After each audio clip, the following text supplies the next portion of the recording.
Bachelor किंवा नवशिके करतील असा हा भाताचा प्रकार आहे, मस्त खमंग आणि पटकन होणारा।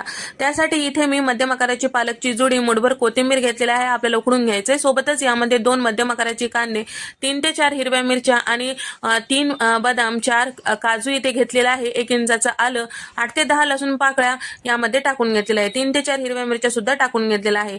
आता हे सगळं छान उकडलं की आता मिक्सरला थंड झालं की छान प्युरी तयार करून घ्यायचं। भात तयार करण्यासाठी इथे शिजलेला छान मोकळा सुटसुटीत असा भात घेतलेला आहे, साधारण 4 वाट्या इतकं।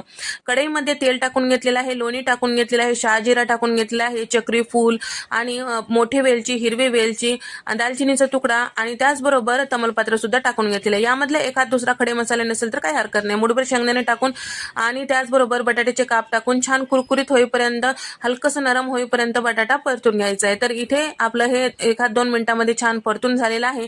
त्यानंतर तयार करून घेतलेलं पालकची प्युरी यामध्ये टाकून घ्यायचंय, 1 मिनिट छान तेलामध्ये परतून घ्यायचंय, म्हणजे याला छान खमंग स्वाद येतो। त्याचबरोबर पावडर मसाल्यांमध्ये अर्धा चमचा हळद टाकून घेतलेला आहे, 1 चमचा गरम मसाला आणि अर्धा चमचा इथे मी टाकून घेतलेला आहे धने पावडर आणि पाव चमचा भाजलेली जिऱ्याची पूड। हे सगळं छान व्यवस्थित मिक्स करायचं।